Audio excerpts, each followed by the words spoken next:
High guys, my name is Chaitanya Patki and welcome back to my YouTube channel. जसं मी तुम्हाला last व्हिडिओमध्ये सांगितलं होतं की आपण या व्हिडिओमध्ये आर सी बीबद्दल ॲनालिसिस करूया. तुम्हाला माहिती आहे की मी एक मोठा आर सी बीचा फॅन आहे खूप वर्षापासनं. 2011 पासनं मी त्यांचा फॅन आहे. आणि जसं तुम्हाला माहीत असेल की being an R C B fan is not easy at all. खूप हार्टब्रेक असतात, खूप ॲगनीज असतात. खूप कधी कधी तर असं वाटतं की मी माझं डोकं मारून घेऊ. आर सी बीचं फॅन असतं हे एकदम सगळ्यात डिफिकल्ट असतं या लीगमध्ये. आपण म्हणू शकतो की कधी त्यांचा परफॉर्मन्स खूप अप असतो, कधी खूप डाऊन असतो. आणि विराट कोहलीसारखा कॅलिबरचा प्लेअर तुम्हाला माहीत असेल की तरी तुम्ही त्या टीमची आर सी बीची मी म्हणतो की प्लेऑफ्समध्ये दर सीझनमध्ये पोचते की नाही याची गॅरंटी नसते. So it is very hard to be an R C B fan, but when you are R C B I guess you are R C B for life. So my favourite team Royal Challengers Bangalore. IPL 14चं आपण analysis करूया, त्यांचं squad कसं आहे. पहिले आपण batsman बघूया. पहिले तर king Kohli, no doubt of course captain. AB de Villiers wicket किपिंगची रिस्पॉन्सिबिलिटी तो सांभाळेल. मागच्या सीझनमध्ये पण तोच विकेट किपर होता. KS भरत, कोणाशिखर भरत कर्नाटकचा बॅट्समन आहे, प्रॉमिसिंग बॅट्समन आहे, विकेट किपर पण आहे. आणि तो बायो बबलचा स्क्वॉड होता कारण त्यांनी मागच्या सीझनमध्ये 300 रन्स केले होते एका मॅचमध्ये, 100 कर्नाटकासाठी रणजी ट्रॉफीसाठी. म्हणजे 2020-21 नाही, बिकॉज तो सीझन झालाच नाही कोविडमुळे, जसं तुम्हाला माहिती आहे अनफॉर्च्युनेटली. 2019-20मध्ये तर तो टीम इंडियाच्या फ्रिंजेसमध्ये पण आहे. तो रिझर्व्ह विकेट किपर आहे. So is a good batsman if he gets chance. Mohammed Azharuddin केरळचा बॅट्समन आहे, ओपनर, ज्यांनी 54 चेंडूंमध्ये 137 धावांची खेळी मुंबई विरुद्धात केली होती सय्यद मुश्ताक अली ट्रॉफीमध्ये. आणि तो राष्ट्रीय प्रकाश ज्योतात येऊन गेला होता. त्या इनिंगला प्राधान्य समजा जर त्याला ओपनिंग चान्स दिला, की जसं तुम्हाला माहिती आहे देवदत्त पड्डीकल नेक्स्ट मी बोलणार होतो, पण त्याला कोविडचा डायग्नोसिस झाला 2 दिवसापूर्वी अनफॉर्च्युनेटली. सो जर अझरुद्दीनला चान्स मिळाला तर त्यांनी त्याच्यात बोथ हँड्सनी तो ग्रॅब करावा अशी माझी मनोमन इच्छा आहे. आणि फिन ॲलेन, ज्यांनी 29 बॉल्समध्ये 29 बॉलमध्ये 71 धावांची खेळी केली होती बांगलादेश विरुद्ध 3 दिवसापूर्वीची T20 झाली होती. तर त्याला पण स्लॉट इन समजा केलं देवदत्त पड्डीकलसोबत तर that will be a good combination. आणि जसं तुम्हाला माहिती आहे की विराट कोहली या सीझनमध्ये ओपन करणार आहे, तर Fabian Allen and Finn Allen and Virat Kohli, so that will also be चांगलं ते left hand right hand combination असू शकतं, जेणेकरून बॉलर्सला ऑपोजिशनच्या थोडं हेडेक असेल की पॉवर प्लेमध्ये या दोघांना कसं कंटेन करायचं. बॉलर्समध्ये आपण बघूया Yuzvendra Chahal, leg spinner, R C B की धडकन असं तुम्हाला म्हणता येईल. ॲडम झॅम्पाला रिटेन केले आहे. नवदीप सैनीला रिटेन त्यांनी तर ते करणारच होते. नवदीप सैनी जरा चांगली लेंथ बघतोय मी, काल आर सी बीच्या यूट्यूब चॅनलवर बघत होतो, चांगली हार्ड लेंथ हिट करतोय. चांगला पेस आहे त्याचा, 140 क्लिक्स तो करतोय. सो त्याच्याकडनं पुष्कळ अपेक्षा आहे या सीझनमध्ये. कायली जेमिसन ज्यानं त्यांनी आय गेस आपण नंतर बघूया 15 CR त्यांनी विकत घेतलं. तो थोडी बॅक ऑफ लेंथ बॉलिंग टाकतो. जसं आपण 2020च्या त्यांनी डेब्यू केलं होतं इंडिया विरुद्ध 2 मॅच टेस्ट सिरीजमध्ये. पेस त्याचा 140 क्लिक्सपेक्षा जास्त आहे. तो बॅक ऑफ लेंथ बॉलिंग टाकतो, हार्ड लेंथ आपण ज्याला असं इंग्लिशमध्ये म्हणतो ती टाकतो. आणि ऑफस्टम्पच्या in the corridor of uncertainty आपण असे म्हणतो की तिथे सारखा बॉल असतो की बॅट्समनला तो बॉल खेळावाच लागतो. म्हणजे सोडता पण येत नाही आणि नीट प्ले पण करता येत नाही. म्हणून त्याचे मोस्ट ऑफ द डिस्मिसल्स तुम्ही बघाल, एक तर बोल्ड असाल, LBW असेल, स्लिप्समध्ये कॅच असतील, किंवा समजा असं विकेट किपरला कॅच असेल. तो बाउन्सर पण खूप इफेक्टिव्हली यूज करतो, पण माझ्या मते त्यांनी थोडा जास्त त्याचा उपयोग करायला पाहिजे. डेथ ओव्हर्समध्ये त्याची बॉलिंग कशी आहे हे आपण जास्त माहिती नाही आहे, पण पॉवर प्लेमध्ये तो समजा मोहम्मद सिराजचं सिलेक्शन झालं किंवा सैनीचं सिलेक्शन झालं, so he will be a vital कॉग in their will. कारण 15 करोड रुपये तुम्ही त्याच्यासाठी पे केलं आहे. तुम्हाला ऑलमोस्ट सगळ्या मॅचेस तर त्याला प्राईस जस्टिफाय करायला तर खेळावं लागेल असं नाही म्हणत, पण काही मॅच तर त्याला खेळाव्याच लागतील. अँड मोहम्मद सिराज मागच्या वर्षी त्याचा ब्रेकआउट सीझन होता टेस्ट क्रिकेटमध्ये, पण तुम्ही पाहिलं की छान गोलंदाजी केली ऑस्ट्रेलियामध्ये. त्याच्या चौथ्याच टेस्टमध्ये सर्कमस्टान्सेस असे होऊन गेले, जो इंडियाचा लीडर ऑफ द पॅक होऊन गेला होता. खूप छान त्याने रिस्पॉन्सिबिलिटी ती जबाबदारी पार पाडली.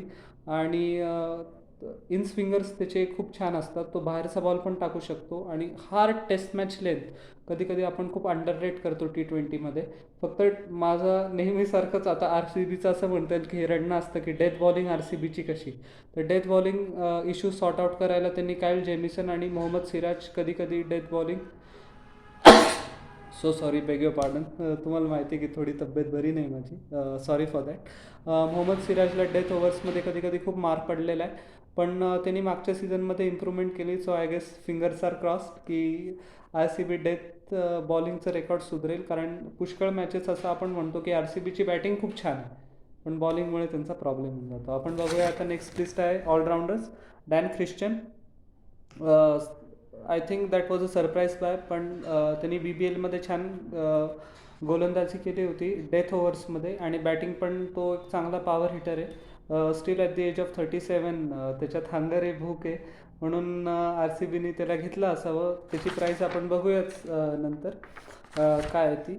नंतर पवन देशपांडे, कर्नाटकचा ऑलराऊंडर आहे, इज अ गुड प्रॉस्पेक्ट. छान सय्यद मुश्ताक अलीमध्ये त्यांनी परफॉर्मन्स केलं आणि तिचं फळ म्हणून RCBने त्याला चूज केलं असं आपण म्हणता येईल. Harshal Patel,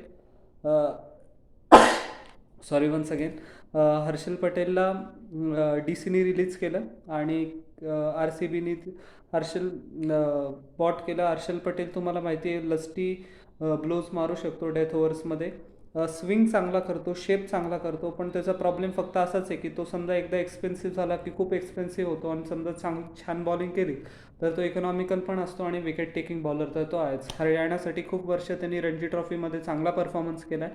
so I think good things are expected from this season as well.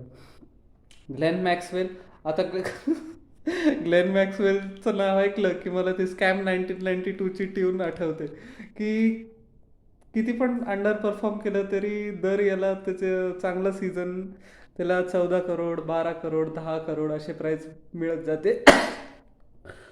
Sorry for that once again. यावर्षी पण आपण बघूया 14.25 करोड. आता मागच्या सीझनचं तुमचं परफॉर्मन्स त्यांनी पाहिला आहे, 103 रन आणि काहीतरी 7 का 8 विकेट त्यांनी किंग्ज इलेव्हनसाठी घेतल्या होत्या. So very underwhelming. आणि वीरेंद्र सेहवाग पण मागच्या सीझनमध्ये म्हटला होता की 1-1.5 करोडपेक्षा त्याची प्राईस नाही आहे, तर यावर्षी पण त्याला 14 करोड 25 लाख रुपये मिळाले. सो मिडल ऑर्डर वोज RCBचे तुम्हाला माहिती आहे की समजा जर कोहली डिव्हिलियर्सनी फायर केलं नाही तर मिडल ऑर्डरमध्ये कोण करेल. So I think by and supply and डिमांडचा खेळ असतो तो. मॅक्सवेल दरवेळी लकी ठरतो, बट आता तो RCBसाठी झाला आहे तर माझ्या मते त्याला ऑल द बेस्ट आणि त्यांनी स्टेज एकदम फायरला सेट करायला पाहिजे. जसा तो ऑस्ट्रेलियासाठी खेळतो त्यांनी अर्धं जरी इथे कॉन्ट्रीब्युशन केलं तरी आय गेस RCBचे प्ले ऑफ चान्सेस इन्क्रीज होऊन जातील. आपण नंतर बघू Rajat Patidar, again first class cricketer आहे. ब्रेक थ्रू सीझन होता सय्यद मुश्ताक अली ट्रॉफीमध्ये. सुयश प्रभू देसाई कर्नाटकचा पण युजफुल लोअर ऑर्डर बॅट्समन आहे, त्याला बॅटिंग ऑलराऊंडर येतो. त्याला जेवढे चान्सेस मिळतील I guess towards the end of the tournament किंवा अनफॉर्च्युनेटली कोणी इंजर्ड झालं तर मिळेल, but he is a good future prospect. Kane Richardson, तुम्हाला माहिती आहे आधी पण RCBसाठी खेळलं होतं. Cutters, good length, back of the hand slower ball किंवा आपण म्हणतो स्लोअर बाउन्सर, हे त्याची speciality and death over specialist येतो. थोडं सीझन त्याचा मागच्या वेळ RCBसाठी एवढा चांगला नव्हता, पण I guess he will bounce back this time because he has to. नंतर सचिन बेबी, केरळचा आहे, तुम्हाला माहिती आहे, 32 इयर्स ओल्ड, डोमेस्टिक स्टॉलवर्ट म्हणता येईल. खूप छान फॉर्म असतो केरळसाठी. चान्स मिळाला तर रेप्लिकेट करायला हरकत नाही RCBसाठी. Shahbaz Ahmed, left arm spinner आहे, अंडरकट करतो बॉलला, चांगली लेन्थ ठेवतो. शाहबाज अहमदचं तुम्हाला सॉरी फॉर दॅट म्हणता येईल की त्याची लेंथ स्टंप टू स्टंप असते, तो जास्त रूम देत नाही किंवा क्रॅम्प करतो रूमला बॅट्समनसाठी. आणि lower down the hitter lefty आहे तर तो चांगला लेग साईडला प्लेअर आहे, मिड विकेट किंवा कव्हर्सकडे पण तो ऑल विकेट प्लेअर आहे, युटिलिटी क्रिकेटर आहे. आणि समजा जरी त्याची कधी कधी तो विकेट घेत नसेल, तो रन रेटवर चेक करतो. 7पेक्षा कमी त्याचं 2 मॅचेसमध्ये मागच्या वेळेला इकॉनॉमी रेट होता मागच्या IPL सीझनमध्ये. आणि तो कन्सिस्टंटली बेंगॉलसाठी विजय हजारे ट्रॉफी आणि सय्यद मुश्ताक अलीसाठी ट्रॉफीमध्ये तर तो परफॉर्म करतोच आहे. डॅनियल सॅम्स, ज्याला दिल्ली कॅपिटल्सनी रिलीज केलं, डॅनियल सॅम्सला पण परत त्यांनी डेथ ऑर्डर वो सॉर्ट आउट करायला परचेस केलं आहे. So I guess good luck to him. आणि वॉशिंग्टन सुंदर, जसं की तुम्हाला माहिती आहे की पॉवर प्लेमध्ये पण तो छान गोलंदाजी करतो आणि त्याची हिटिंग पण इम्प्रूव्ह झालेली आहे. So he adds value to the 11. आता आपण बघूया players released. Aaron Finch, that shouldn't be a surprise. Australian captain Aaron Finch सारखा प्लेअर समजा टीमच्या बाहेर असतो तर तुम्ही विचार करू शकाल आय पी एलची कोणती लेवल असेल. क्रिस मॉरिस, ज्याला 16.25 CR राजस्थान रॉयल्सनी घेतले. इस्रो उदाना, पहिले थोडे मॅचमध्ये त्यांनी छान केला पण नंतर तो खूप एक्सपेन्सिव्ह होता. मोईन अली, त्याला रिलीज केलं आहे. पवन नेगीला रिलीज केलं आहे. गुरकिरत सिंग मानला रिलीज केलं आहे. तो KKRमध्ये रिंकू सिंगच्या जागी आहे, जे तुम्हाला आधीच्या व्हिडिओमध्ये सांगितलं होतं. Sorry, beg your pardon. Dale स्टेनला रिलीज केलं आहे. डेल स्टेनला आता PSL जास्त प्रिय वाटायला लागली. त्याचे परफॉर्मन्स IPLमध्ये एवढे चांगले नसतात, but I guess who cares Dale Steyn नसलं तर. मला तो माझा तसा आवडता बॉलर होता, पण मला त्याचं स्टेटमेंट आवडलं नाही एवढं. PSLला प्राधान्य देतो तो. सो आय गेस आम्हाला पण गरज नाही तुझी, आता काय बोलणार आपण दुसरं. एनिवेज, पार्थिव पटेल जो रिटायर झाला आहे आणि मुंबई इंडियन्सचा स्काउट आहे. आणि उमेश यादवला पण त्यांनी रिलीज केलं आहे. उमेश यादव तो दिल्ली कॅपिटलसाठी या सीझनमध्ये खेळेल. Sorry for that once again. As you know थोडं बरं नाही आहे मला, मी घरून व्हिडिओज करतो आहे. सो प्लीज जरासं समजून घ्या. Humble request please. Players bought, Glenn Maxwell ₹14.25 CR. 14.25 CR तुम्हाला सांगितलं आहे ग्लेन मॅक्सवेलसाठी. डिमांड अँड सप्लायचा खेळ.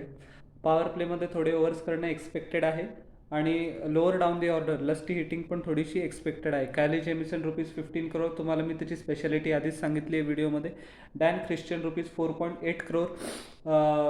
BBL त्याचा चांगला होता म्हणून त्याला परचेस केलं एवढ्या अमाऊंटमध्ये. खूप अपेक्षा आहे त्याच्याकडनं आणि तो एखादा अंडर रेटेड क्रिकेटर आपण म्हणता येईल. तो रेडारच्या खाली एकदम जातो, पण समजा जर त्यांनी 2-3 मॅच जरी RCBला जिंकून दिल्या, so his price will be more than justified.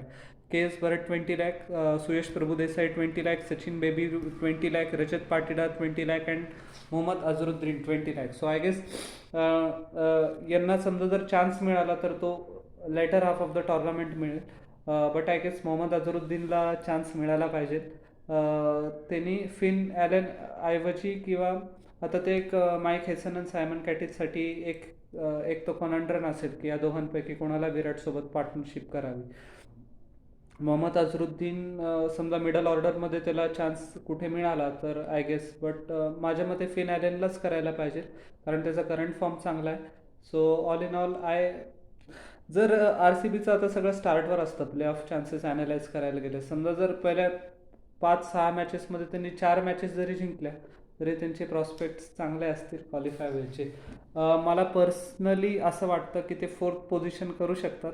आता माझ्या आतमधला फॅन पण बोलू शकत असेल, हू नोज, बट ते प्ले ऑफ्समध्ये फिनिश करायची त्यांच्याकडे ॲबिलिटी आहे आणि AB डिव्हिलियर्स आणि विराट कोहलीवरच ऑफकोर्स त्यांची नय्या असेल. पण समजा डेथ बॉलिंग इश्यू RCBने सॉर्ट आउट केले then nobody can stop them from entering the playoffs.